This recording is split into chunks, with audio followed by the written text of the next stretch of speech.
Jika timnas Indonesia punya dua otak pelatih, satu dari Eropa, satu dari Asia, yang satu dingin dan penuh strategi, yang satu keras, disiplin, dan sudah hafal karakter pemain kita. Tapi, bisakah dua pelatih dengan dua dunia berbeda ini bersatu demi satu tujuan? Membawa Garuda terbang lebih tinggi.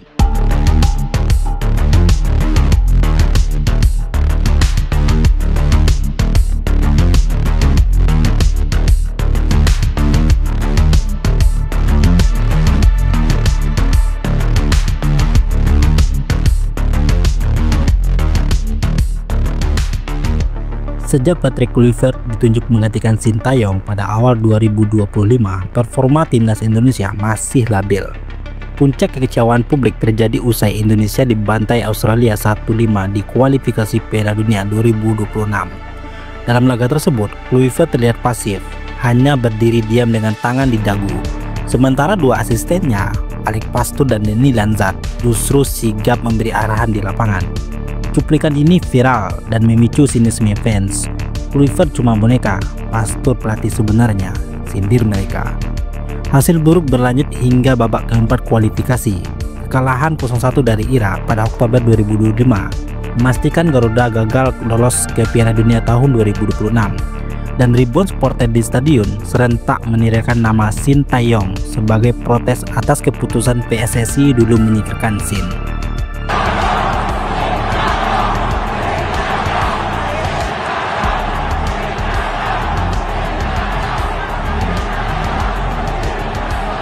Dua nama mencuat di bursa liar pencinta bola tanah air, Alex Pastoor, sang asisten yang dianggap otak tim saat ini, dan Sintayong, mantan pelatih yang dirindukan kembali. Desakan terhadap PSSI makin kuat. Publik meminta solusi transisi yang mulus agar pondasi yang sudah dibangun Sin tidak sia-sia. Banyak yang menilai keputusan mendadak memecat Sintayong di tengah jalan telah merusak program yang sebenarnya sudah berjalan dengan baik. Mending gagal bareng Sintayong yang dibangun fondasi jangka panjang daripada begini, ungkap sebagai fans yang nada kecewa di media sosial. Kabar mengejutkan datang dari dunia sepak bola Indonesia. Patrick Kluivert resmi dipecat dari jabatan pelatih timnas Indonesia. Keputusan ini diambil PSSI setelah rentetan hasil negatif dan tekanan publik yang semakin memuncak menyusul performa tim yang belum stabil di ajang kualifikasi Piala Dunia 2026. Singkat kata, federasi kini mendesak mencari formula ampuh agar regenerasi tim tetap terjaga tanpa mengulang drama kemarin. Dengan keluarnya Kluivert, pintu pun terbentang lebar bagi wacana pengganti seperti Alex Pastoor dan Sintayong untuk duduk di kursi kepelatihan utama Garuda sebagai angin segar. Apakah ini masuk akal? Mari kita kupas profil dan gaya keduanya terlebih dahulu.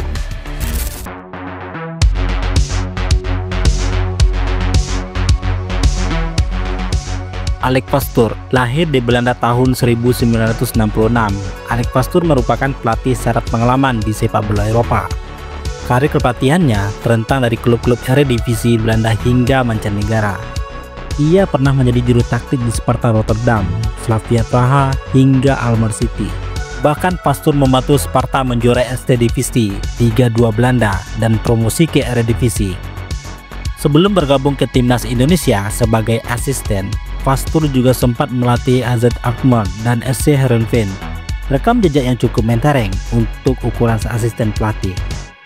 Dari segi gaya permainan, Pastoor dikenal mengusung filosofi possession football ala Belanda.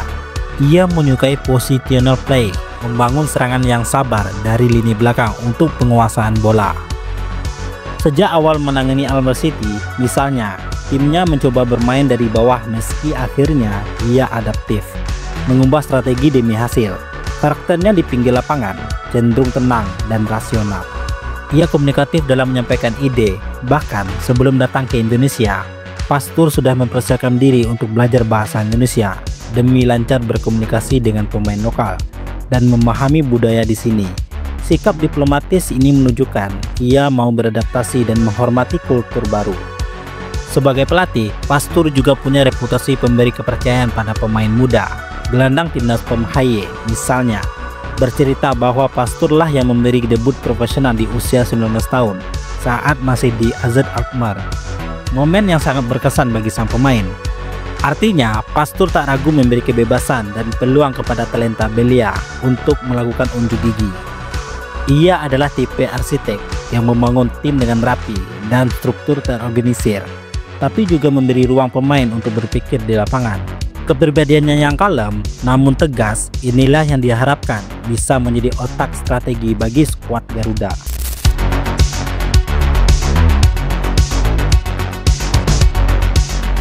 Beralih ke Sintayong, sosok pelatih Korea Selatan yang namanya melejit setelah membawa Taeguk Warriors mengalahkan juara bertahan Jerman di Piala Dunia tahun 2018.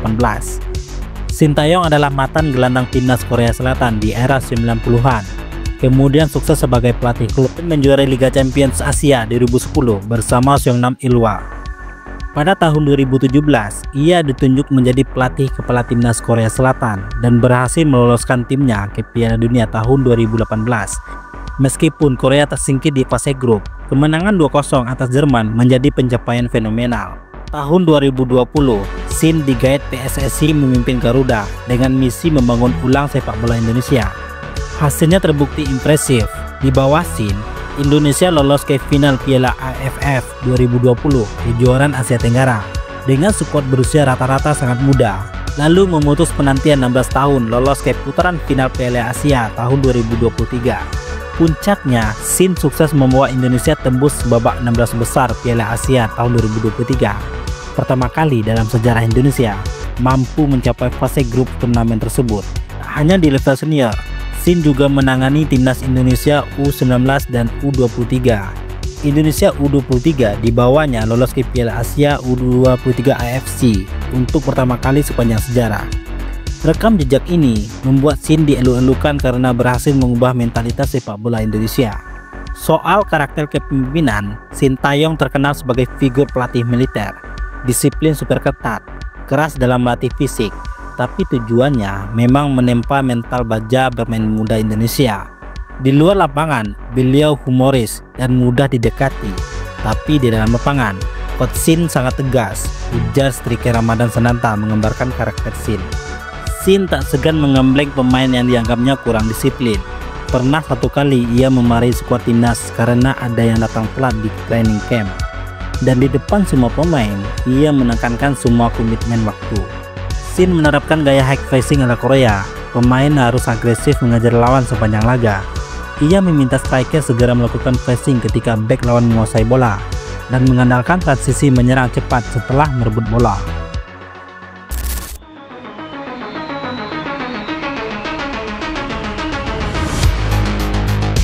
Secara umum, Pastur lebih condong ke strategi ball possession khas Eropa. Ia mencoba timnya sabar menguasai bola dari kaki ke kaki, meskipun juga fleksibel jika taktik itu buntu. Sebaliknya, Sintayong membawa filosofi Korea yang mengutamakan kerja keras dan pressing ketat sepanjang laga. Pastur fokus membangun karakter tim yang rapi, sementara itu Sintayong fokus membangun karakter tim yang kuat. Dalam hal komunikasi, pendekatan Pastur yang kalem diplomatis kontras dengan gaya Shin yang bablakan dan berapi-api. Tapi keduanya sama-sama punya tujuan akhir memotivasi pemain. Dan menariknya, pendekatan mereka terhadap pemain juga berbeda, tapi saling melengkapi. Pastur dikenal memberi kepercayaan dan kebebasan kepada pemain, terutama pemain muda, agar tumbuh percaya diri. Di sisi lain, Shin menempa pemain dengan latihan keras, supaya tangguh mental. Misalnya ia tak sanggup menghukum keterlambatan karena itu soal attitude. Satu membangun otak pemain, satu membangun otot dan nyali pemain. Pengalaman di Indonesia pun beda. Pastur masih anak baru yang belajar adaptasi. Sedangkan Shin sudah hafal luar dalam sepak bola Indonesia dari Liga 1 sampai akar rumput. Dari perbandingan ini bisa dibayangkan kalau saja keduanya disatukan dalam satu tim pelatih, mereka bisa saling menutupi kekurangan. Pastur dapat menyumbang ilmu taktik Eropa modern. Shin menyumbang mental Asia yang gigih. Kombinasi yang terdengar ideal, namun tentu perlu kita bahas juga bagaimana skema duet ini dijalankan. Sebagus apapun terdengar di atas kertas, duet dua pelatih top juga menyimpan risiko besar. Pertama, soal ego dan otoritas. Alex Pastur dan Sintayong sama-sama figur kuat dan ego kepelatihan yang tinggi. Masing-masing terbiasa memimpin tim sesuai caranya. Menyatukan mereka ibarat memasukkan dua kapten dalam satu kapal. Jika tidak ada pembagian area komando yang jelas, kapal bisa oleng. Contoh kecil saat ini saja, dalam tim Kluivert sudah muncul isu siapa bos sebenarnya di timnas Indonesia. Banyak yang bilang Pastur lebih dominan daripada Kluivert. Kedua, filosofi bisa bertabrakan. Meski tadi kita bilang gaya mereka bisa saling melengkapi, tapi di praktiknya mesti hati-hati. Sin terkenal sangat menuntut fisik prima, pola pelatihan yang keras. Sementara Pastur mungkin lebih fokus ke latihan taktik positioning yang detail. Jadwal latihan pun bisa jadi rebutan kalau tidak ada kesepakatan yang jelas. Program latihan bisa kacau dan pemain jadi korban kebingungan. Di satu sisi diminta pelatih A bermain sabar, di sisi lain pelatih B suruh bermain cepat dan keras. Ujung-ujungnya performa tim tidak konsisten karena pesan yang campur aduk. Ketiga, faktor politik sepak bola Indonesia. PSSI harus menyiapkan struktur organisasi yang mendukung duet ini. Jangan sampai overlap tugas antara pelatih, kepala, dan direktur teknik. Apalagi kultur di federasi kita kadang lawan menarik-menarik kepentingan. Duet dua bangsa ini harus diimbangi duet niat baik dan visi sejalan di antara para petinggi PSSI juga. Terakhir, tak kalah penting, pembiayaan dan komitmen jangka panjang. Merekrut Sin kembali dalam kapasitas apapun tentu butuh dana besar. Gaji Sin saja dulu termasuk tertinggi untuk pelatih timnas. PSSI harus siap invest panjang, jangan setengah-setengah. Konsistensi dan dukungan penuh sangat diperlukan, atau risiko drama baru muncul. Singkatnya, tantangan terbesar duet Pastur Sin adalah memastikan dua pemimpin bisa seirama dalam satu tim. Perlu chemistry personal di antara mereka, perlu kejelasan wewenang, serta dukungan lingkungan seperti federasi, media, dan fans yang kondusif. Dua nakoda bisa saja membawa kapal melaju kencang, asal sudah sepakat siapa pegang kemudi dan siapa navigasi. Kalau tidak, kapal bisa berputar arah tak tentu, atau malah karam menabrak karang ego. Melihat semua pertimbangan di atas, apakah Alex Pastur dan Sintayong cocok jadi duet pelatih timnas Indonesia? Jawabannya, bisa cocok. Tapi jangan syarat-syarat tertentu. Mereka tidak boleh ditempatkan sebagai dua kepala bersaing. Satu harus jadi pemimpin, satunya pendamping strategi. Namun, semua ini kembali pada ketegangan visi PSSI selaku nakoda besar. Duet sehebat apapun tidak akan jalan jika federasi gamang. PSSI perlu menyusun cetak biru, filosofi permainan Indonesia mau seperti apa, peran setiap staf bagaimana, target jangka pendek dan jangka panjang, lalu blueprint itu dijalankan konsisten. Dalam kasus Sin dan Pastur, PSSI mesti berani bilang, oke, Sin fokus pembangunan tim usia muda dan filosofi nasional.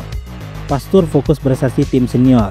Tanpa komando jelas, ya potensi benturan seperti yang kita bahas tadi akan menghantui. Sistem yang jelas lebih penting daripada sekedar nama besar pelatih. Pada akhirnya, kembali lagi ke pertanyaan awal, mungkinkah dua dunia berbeda bersatu demi Garuda? Ya, mungkin saja, asal tujuannya satu dan jalannya disepakati. Jika berhasil, duet Pastur dan Sintayong bisa jadi pionir model baru timnas kita. Kalau gagal, ya tentu bertanda kita belum siap beranjak dari kebiasaan lama. Semoga apapun keputusannya, yang terbaik untuk merah putih. Nah, dari pembahasan di atas keseluruhan itu, menurut kamu bagaimana? Kalau boleh milih, siapa yang sebaiknya memimpin timnas Indonesia ke depan? Pastur, Sintayong, atau duet keduanya seperti skenario di atas? Ayo tulis pendapat kamu di kolom komentar. Apakah kamu tim pelatih Eropa modern atau tim mantan pelatih yang dirindukan?